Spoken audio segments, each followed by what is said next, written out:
تلقین میت سے متعلق سوال ہے اور الصلاۃ والسلام پڑھنے کے بارے میں سوال ہے اور قبر پر اذان کہنے کے بارے میں سوال ہے. یہ کافی سارے سوالات ہیں. تلقین میت کا مفہوم یہ ہے کہ مرنے والے کو یہ یاد دلایا جائے کہ تو دنیا میں اشہد ان لا الہ الا اللہ و اشہد ان محمد رسول اللہ محمد عبدہ و رسولہ پڑھا کرتا تھا. تو اللہ تعالیٰ کو ایک مانتا تھا, رسول اللہ صلی اللہ علیہ وسلم کو, نبی پاک صلی اللہ علیہ وسلم کو اللہ تعالیٰ کا رسول مانتا تھا. اس بات کی یاد دہانی کرانا گفتگو کے ذریعے سے میت کو, یہ ہے مفہوم تلقین میت کا. اور یہ تلقین میت جو ہے یہ شرعاً جائز ہے, اور جواز کے لیے جو ہے وہ عمدہ دلیل جو ہے وہ یہی ہے کہ خیر الناس من ينفع الناس, حدیث پاک کے اندر آیا ہے کہ بہترین لوگوں میں سے وہ ہے جو دوسرے لوگوں کو فائدہ پہنچائے. تو چونکہ قبر کے اندر امتحان کا وقت ہوتا ہے, سوالوں کے جواب بھول جانے کا چانس ہوتا ہے, تو اس لیے اگر اس کو یاد دلا دیا تو اس سے مرنے والے کا بھلا ہو گیا.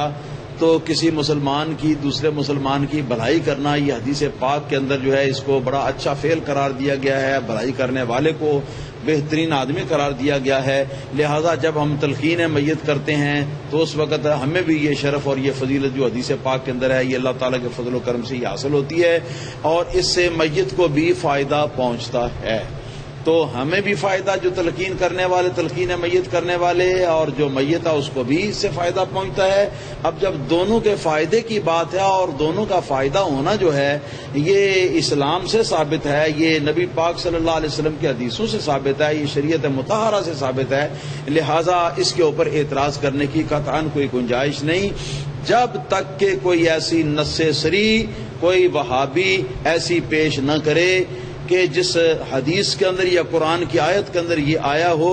کہ کوئی آدمی مر جائے تو اس کو تلقین شہادتین کی مت کرو.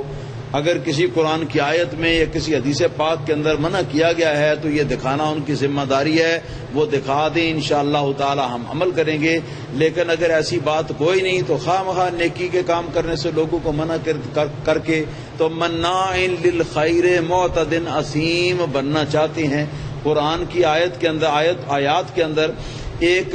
مشرک کے بارے میں اللہ پاک نے اس کے 10-11 عیوب جو ہیں وہ گنوائے ہیں. نبی پاک صلی اللہ علیہ وسلم کو جس وقت اس نے مجنون کہا تھا, نعوذ باللہ ثم نعوذ باللہ, تو اس کے جواب میں اللہ پاک نے اس کے 10-11 عیب جو ہیں وہ گنوائے ہیں, اور ان عیبوں میں سے ایک عیب اس کا یہ بھی گنوایا ہے کہ مناع للخیر, نیکی کے کام سے روکتا ہے, نیکی کے کام سے روکتا ہے. ہم نے اس کا نیکی ہونا ثابت کر دیا نبی پاک صلی اللہ تعالی علیہ وسلم کی حدیث پاک کی روشنی میں, اور تم یہ ثابت کرو کہ یہ نیکی کا کام نہیں بلکہ یہ ناجائز ہے, اور نص صریح سے ثابت کرنا ہوگا. اگر ثابت نہیں کر سکتے تو پھر اس کو ماننے کے سوا کوئی چارہ نہیں کہ تلقین میت جو ہے یہ درست ہے, اور اس کا فائدہ تلقین میت کرنے والے کو بھی ہوتا ہے کہ اس کو خیر الناس من ينفع الناس والی حدیث جو ہے اس کے مطابق اس کو اللہ تعالیٰ کے فضل و کرم سے درجہ ملتا ہے, اور دوسرے نمبر پہ جو فوت شدہ ہے اس فوت شدہ کو بھی فائدہ اس سے حاصل ہوتا ہے کہ وہ شیطان لعین کے فتنے سے بچ جاتا ہے. اب ایک اور حدیث اس سلسلے میں پڑھتا ہوں کہ اس کا فائدہ اور کیا ہے. اس کا فائدہ اور سمجھنے کے لیے یہ سمجھنا ہوگا کہ سنن کبیر بہقی اور اس کے علاوہ سنن ابن ماجہ کے اندر یہ حدیث آئی ہے کہ نبی کریم صلی اللہ تعالی علیہ وسلم ارشاد فرماتے ہیں کہ جس وقت میت کو قبر کے اندر دفن کیا جاتا ہے تو دفن کیے جانے کے بعد اس کے پاس منکر اور نکیر فرشتے آتے ہیں, اس سے سوال جواب کرتے ہیں. وہ 3 سوال ہیں, آپ کو معلوم ہے کہ وہ کرتے ہیں منکر اور نکیر. تو اس موقع پر ابلیس جو ہے شیطان لعین وہ قبر کے اندر آتا ہے, اور ان سوالوں کے جواب کے اندر وہ میت کو بہکانے کی کوشش کرتا ہے. تو اگر خدا نخواستہ اس کے بہکاوے میں میت آ گیا تو نتیجہ یہ ہوا کہ امتحان کے اندر فیل ہو گیا, اس کا بیڑا غرق ہو گیا, اور اللہ تعالیٰ کی طرف سے سزا کا وہ مستحق ہو گیا. یہ حدیث کے اندر موجود ہے۔ ابن ماجہ کی حدیث کا میں نے حوالہ دیا، اور میں نے سنن کبریٰ بہقی کی حدیث کا حوالہ دیا، اور شارحین حدیث اس کی تشریح یوں کرتے ہیں کہ وہ شیطان جو ہے جس وقت منکر نکیر سوال کرتے ہیں مر رب کا تیرا دین کیا ہے، نہ مر رب کا تیرا رب کون ہے، یہ سوال کرتے ہیں، تو شیطان سامنے آگے کھڑا ہو جاتا ہے اور اپنی طرف اشارہ کر کر کے کہ مجھے کہہ دو کہ یہ میرا خدا ہے، مجھے اپنا خدا کہہ دو، میں تمہیں ان سے بچا لوں گا۔ تو خدا نخواستہ اگر اس کو خدا کہہ دیا تو امتحان کے اندر تو فیل ہو گیا نا جی، اور اگر اس کے شر سے محفوظ رہا تو کامیاب ہو گیا۔ اور میت کو جس وقت ہم تلقین کریں گے، میت کی قبر کے اوپر بیٹھ کر یا کھڑے ہو کر ہم یہ کہیں گے کہ اے فلاں ابن فلاں، یاد کر تو اس عقیدے کو کہ جس کے روح سے تو دنیا کے اندر اللہ تعالیٰ کی وحدانیت کی گواہی دیتا تھا، محمد رسول اللہ صلی اللہ علیہ وسلم کی رسالت کی گواہی دیتا تھا، اور یہ کہ تیرا رب اللہ ہے۔ تو اس کے ساتھ کلمہ طیبہ جو ہے اس کو بار بار پڑھتے چلے جائیں گے، تو اس سے نتیجہ کیا نکلے گا کہ ایک طرف ہے بہکانے والا اور دوسری طرف جو ہے وہ صحیح یاد دلانے والا، تو اس سے میت جو ہے اس کو فائدہ ہونے کی امید ہے انشاءاللہ تعالی۔ اگر میت کو فائدہ ہوگا اس سے، اس پہ اس کو سنے گا، اور یہ تلقین میت نے اگر قبول کر لی تو شیطان کا بس اس کے اوپر نہیں چلے گا۔ اور اسی طرح یہ قبر کے اوپر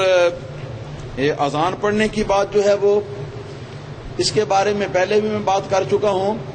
میں صرف اس کے کچھ فائدے جو ہیں ان کو رپیٹ کرتا ہوں، پہلے بھی میں یہ بیان کر چکا ہوں۔ اس کے فوائد میں سے ایک فائدہ یہ ہے کہ جیسا کہ ابھی آپ حضرات نے ابن ماجہ اور بہقی کی حدیث کے ذریعے سے یہ سنا کہ میت قبر کے اندر جس وقت پہنچتا ہے تو شیطان اس کو بہکانے کے لیے آتا ہے، یہ آپ نے پڑھ لیا، یہ ایک مقدمہ ہے، اس کو آپ ذہن میں رکھیں۔ اب دوسری بات جو ہے وہ یہ ہے، یہاں تو یہ ہے کہ شیطان آتا ہے اس کو بہکانے کے لیے، اور دوسری بات صحیح مسلم اور صحیح بخاری کی حدیث کے اندر ہے کہ جس وقت اذان کہنے والا اذان پکارتا ہے تو اس کی اذان کی آواز کو سن کر شیطان گوز مارتا ہوا اپنی ہوا، پیٹ کی ہوا جو ہے اس کو ہے نا، جس ہوا کے نکلنے سے وضو ٹوٹ جاتا ہے، وہ ہوا مارتا ہوا شیطان جو ہے وہ بھاگتا چلا جاتا ہے، یہاں تک کہ ایسی جگہ پر وہ پہنچ جاتا ہے جہاں تک اس کو اذان کی آواز نہیں پہنچے۔ اور نبی کریم صلی اللہ علیہ وسلم کی اس حدیث کو پیش نظر رکھو۔ اب قبر کے اندر بھی اسی شیطان کا دخل اندازی ہے، شیطان کا شر ہے، شیطان کی شرارت ہے۔ اگر قبر کے پاس کھڑے ہو کر کوئی شخص اذان پکار دے گا تو اس کا فائدہ نمبر 1 یہ ہوگا کہ اذان کے کلمات جو ہیں یہ توحید و رسالت کی گواہی اور دین حق کی گواہی کے الفاظ کے اوپر مشتمل ہیں، انشاءاللہ تعالی اس کو ان سب چیزوں کا ثواب ملے گا یہ اذان پکارنے والے کو۔ دوسرے نمبر پہ اس کو یہ فائدہ حاصل ہوگا کہ دور و نزدیک جہاں جہاں تک آواز پہنچ رہی ہے وہاں تک جتنے در و دیوار ہیں، جتنے خشک و تر ہیں، جتنے حجر و شجر ہیں، جتنی دیواریں ہیں اور جتنے یہ درخت اور پودے ہیں، یہ سارے کے سارے جہاں تک اس کی آواز پہنچ رہی ہے یہ قیامت کے میدان میں انشاءاللہ تعالی اس اذان کہنے والے کے ایمان کی گواہی دیں گے اللہ تعالی کی بارگاہ میں۔ 2 فائدے۔ اور تیسرا فائدہ یہ ہوگا کہ یہ اذان کہنے سے قبر کے اندر اگر شیطان کی دخل اندازی ہوگی تو شیطان اذان کو سنتے ہی گوز چھوڑتا ہوا بھاگ جائے گا، اور اتنے میں اللہ تعالیٰ کے فضل و کرم سے حساب و کتاب کا مرحلہ جو ہے وہ گزر جائے گا۔ تو کتنا فائدہ ہے اس کے اندر، یہ میت کا بھی فائدہ، اور جو میت جو قبر کے باہر ہے اذان کہنے والا اس کا بھی فائدہ۔ اور پھر میں یہ بھی کہا کرتا ہوں کہ شیطان بھی 2 قسم کے ہیں، قرآن نے فرمایا ہے من الجنۃ والناس، کچھ شیاطین وہ ہیں جو جنوں کی نسل سے ہیں اور کچھ شیاطین وہ ہیں جو انسانوں کی نسل سے ہیں۔ تو جو جنوں کی نسل سے ہیں وہ تو بھاگی جاتی ہیں اس اذان کو سن کر، اور ان کے بارے میں تو حدیث میں آ گیا، لیکن جو انسانوں میں سے شیطان ہیں کہ مناع للخیر بننا چاہتے ہیں، وہ خیر سے نیکی کے کام سے خواہ مخواہ منع کر کے، مسلمانوں کے بھلے کی بات سے منع کر کے خواہ مخواہ وہ مناع للخیر بننا چاہتے ہیں، بلائی سے روکنے والا بننے چاہتے ہیں، تو وہ شیاطین جو ہیں وہ بھی دو ٹانگ والے شیطان جو ہیں وہ بھی اس اذان کو سن کر بھاگ جاتے ہیں. ہمارا تجربہ ہے جب یہ اذان شروع کی جائے تو اعتراض کرنے والے وہابی وغیرہ جو ہیں یہ بھاگ جاتے ہیں. تو اگر یہ شیطان کی بجائے انسان ہی رہنا چاہتے ہیں تو ان کو اذان سن کر بھاگنا نہیں چاہیے بلکہ اللہ رسول کا ذکر سن کر خوش ہونا چاہیے اور اس کو داد دینی چاہیے. یہ سارے فائدے ہیں جی اس کے اندر. اسی طرح ایک حدیث پاک کے اندر میں نے پڑھا ہے کہ حضور نبی کریم صلی اللہ تعالی علیہ وسلم ارشاد فرماتے ہیں، یہ ابن عساکر کی حدیث ہے کہ حضرت آدم علیہ السلام کو جس وقت ہندوستان کی سرزمین کے اندر اتارا گیا تو آپ تنہا تھے اور تنہائی کی وجہ سے آپ نے وحشت محسوس کی. جو تنہائی کے اندر ایک خوف سا ہوتا ہے، ایک اداسی سی ہوتی ہے، ایک دل کے اندر پریشانی ہوتی ہے، یہ پریشانی انہوں نے محسوس کی. چنانچہ اللہ تعالیٰ نے حضرت جبریل علیہ السلام کو بھیجا کہ جاؤ جا کے اذان کہو تاکہ آدم علیہ السلام کی پریشانی جو ہے وہ دور ہو جائے. چنانچہ جبریل علیہ السلام وہاں قریب میں اتر کر تو انہوں نے خوب زور سے پکار کر اذان کی کہی. جس وقت انہوں نے اذان کہی تو اذان کو سن کر حضرت آدم علیہ السلام کا خوف، وحشت اور پریشانی جاتا رہا، سب کچھ دور ہو گیا. تو میں یہ عرض کرتا ہوں کہ جتنی پریشانی یا وحشت و تنہائی آدم علیہ السلام کو تنہا ہند کی زمین کے اوپر اترنے کے موقع پر تھی، اس سے کہیں زیادہ تنہائی اور کہیں زیادہ وحشت اور کہیں زیادہ خوفناکی جو ہے وہ قبر کے اندر ہوتی ہے. قبر کے اندر ہوتی ہے جہاں نہ کوئی دروازہ نہ کوئی راستہ باہر نکلنے کا. آدم علیہ السلام کے لیے تو ساری فضا کھلی تھی،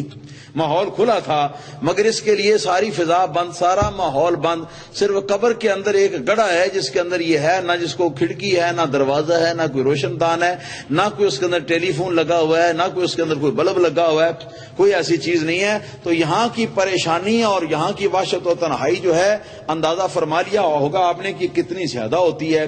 اور حدیث پاک کے مطابق اس سے یہ نکلتا ہے کہ چونکہ اذان کے کہنے سے وحشت و تنہائی دور ہوتی ہے، لہذا قبر کے اوپر بھی اذان پڑھنے سے انشاءاللہ تعالی قبر والے کی وحشت و تنہائی دور ہو جائے گی اور اس کو انس حاصل ہو جائے گا اور انشاءاللہ تعالی اس کا دل اس کو سن کر خوش ہو جائے گا. تو اگر اپنے مردوں کو فائدہ پہنچانا چاہتے ہو، وحشت و تنہائی ان کی دور کرنا چاہتے ہو تو یہ کام کر لو. اور جن کو ضرورت نہیں بلکہ مرگ مردود فاتحہ نہ درود کے مصداق ہیں تو ان لوگوں کو کوئی ضرورت نہیں نہ اذان پڑھنے کی نہ کوئی ایسا کام کرنے کی، بلکہ زیادہ بہتر یہ ہے کہ جنازہ بھی نہ پڑھا کریں، اسی طرح قبر کے اندر دفن کرایا کریں. جبکہ یہ بات عام طور پر یہ ڈکوسلا جو ہے لوگوں کے اندر یہ بیان کیا کرتے ہیں اور لوگوں کو کہا کرتے ہیں دیکھو جی یہ عمل تو اپنے ہی کام آنے ہیں، کسی کے عمل کرنے سے دوسرے کسی کو کیا فائدہ. جب قرآن خوانی کراتے ہیں ہم میت کے لیے، جب فاتحہ خوانی کرتے ہیں تو ان کی یہی بات ہوتی ہے، دیکھو جی عمل تو اپنے کام آتے ہیں، اگر میت کے اپنے عمل اچھے ہیں تو میت جو ہے اس کو فائدہ ہوگا اس کا قبر کے اندر، ہمارے قرآن پڑھنے سے اور ہمارے یہ کرنے سے میت کو کیا فائدہ ہوگا. یہ میرے اوپر بھی ایک سوال ایک مرتبہ انتہائی بچپن کے زمانے کے اندر یہ سوال ہوا تھا اور جنازے کا موقع تھا. جنازے سے پہلے قرآن کریم کی تلاوت جو ہے وہ ایک صاحب جو ہے وہ کرنے کے لیے کھڑے ہو گئے. تو ایک وہابی صاحب تھے جو کہ امام بھی تھے وہاں کے، مجھے پتہ نہیں تھا کہ یہاں کے امام وہابی ہیں. تو وہ کہنے لگے کہ کیا فائدہ جی یہ قرآن کی تلاوت کرنے کا، یہ کیوں کرتے ہو؟ تو میں نے کہا اس لیے کرتے ہیں کہ انشاءاللہ تعالی اس کی تلاوت کا ثواب جو ہے وہ میت کو پہنچائیں گے اور آپ لوگوں کو سننے کا ثواب حاصل ہوگا اور تلاوت کرنے والے کو تلاوت کرنے کا ثواب حاصل ہوگا. میں نے اس کو یہ جواب دیا. تو وہ کہنے لگا نہیں جی نہیں انہاں چیزاں دا کی فائدہ ہے، فائدہ تے انہاں عملاں دا جڑے میت نے آپ کر لینے، پچھوں عمل کر کے تے ٹورنے دا میت نو کی فائدہ ہوندا ہے؟ میت نو کسے دوجے دے عمل دے نال کوئی فائدہ نہیں ہوندا، کوئی فائدہ نہیں ہوندا، کوئی فائدہ نہیں ہوندا. چنانچہ اس نے یہ بات بڑی دہرا کر بڑے تمطراق کے ساتھ یہ بات کہی. میں سن کر تو جان بوجھ کر خاموش ہو گیا. میں نے کہا کہ ابھی تمہاری خبر لوں گا انشاءاللہ تعالی. چنانچہ تلاوت تو ہم نے رکنے نہیں دی، کروا دی. اب تلاوت کے بعد جس وقت مصلی کے اوپر کھڑا ہو کر وہ شخص جنازہ پڑھانے لگا تو میں نے آگے بڑھ کر اس کا ہاتھ پکڑ لیا اور اس کو کھینچ کر مصلی سے پیچھے کرنے کی کوشش کی. میں نے کہا پیچھے ہٹ جاؤ. وہ کہنے لگا کیوں؟ میں جنازہ پڑھانے لگا ہوں. میں نے کہا کیوں پڑھاتے ہو؟ تو کہنے لگا کہ پڑھانا نہیں چاہیے، اس کا میت کو فائدہ ہوتا ہے۔ میں نے کہا ابھی تو تم کہہ رہے تھے کہ دوسروں کے عمل سے میت کو فائدہ نہیں ہوتا، اب یہ جنازہ میت خود تو نہیں پڑھے گی نا، یہ جنازہ تو تم پڑھو گے نا، یا ہم لوگ پڑھیں گے، یا جو دوسرے حاضرین جو ہیں وہ پڑھیں گے۔ تو پہلی بات پر اگر تم قائم ہو تو اس کا معنی یہ ہے کہ جنازہ بھی تمہیں میت کا نہیں پڑھانا چاہیے، اس لیے کہ جنازے کے اندر بھی کیا اللہم اغفر لحینا و میتنا و شاہد، کہ یا اللہ بخش دے فلاں کو فلاں کو فلاں کو فلاں کو، دعائے مغفرت جو ہے نا وہ پائی جاتی ہیں۔ اور یہ دعائے مغفرت کرنا یہ عمل زندوں کا ہے، یہ عمل فوت ہونے والے کا نہیں، فوت ہونے والے کا اپنا عمل نہیں۔ تو جو لوگ لوگوں کو یہ کہہ کر بہکایا کرتے ہیں کہ معاذ اللہ جی جو عمل خود کر لیے ہیں ان کا ہی فائدہ ہوتا ہے، کسی کے عمل کر کے یا قرآن پڑھ کے یا دعا کر کے تو پیچھے سے بھیجنے کا میت کو کیا فائدہ ہے، اس کو ہم ان کی زبان کے اندر، ان کی بولی کے اندر یہ جواب دیتے ہیں کہ پھر میت کا جنازہ بھی نہ پڑھا کرو، جتنے وہابی مر جایا کریں ان کو اسی طرح اٹھا کر قبر کے گڑھے کے اندر جا کے دفن کر کے آ جایا کرو، جنازہ ان کا نہ پڑھا کرو، اس لیے کہ جنازہ پڑھنا جو ہے یہ عمل ہے جس سے کہ میت کو فائدہ ہونے کی توقع ہوتی ہے، فائدہ ہونے کی امید ہے، اور یہ عمل میت کا اپنا نہیں بلکہ یہ جو پیچھے لوگ رہ گئے زندہ یہ ان کا عمل ہے، جس سے کہ تمہارے مذہب کے اندر، تمہارے دھرم کے اندر جس سے کہ کوئی فائدہ میت کو نہیں ہوتا۔ تو اس پر وہ بندہ جو ہے وہ نہایت زچ اور نہایت وہ شرمسار ہوا۔ تو میری اس وقت داڑھی نہیں تھی، میں بالغ ابھی نہیں ہوا تھا، اس زمانے کی بات ہے۔ تو پھر اس کو میں نے کھینچ لیا پیچھے، دوسرے لوگ بھی میرے ساتھ، جی ہاں جی ہٹو جی ہٹو، اس طرح سے گندے عقیدے رکھے نا تساں کہ فائدہ نہیں ہوتا، تو یہ فائدہ نہیں ہوتا تو جنازہ کیوں پڑھ دیو، سب لوگ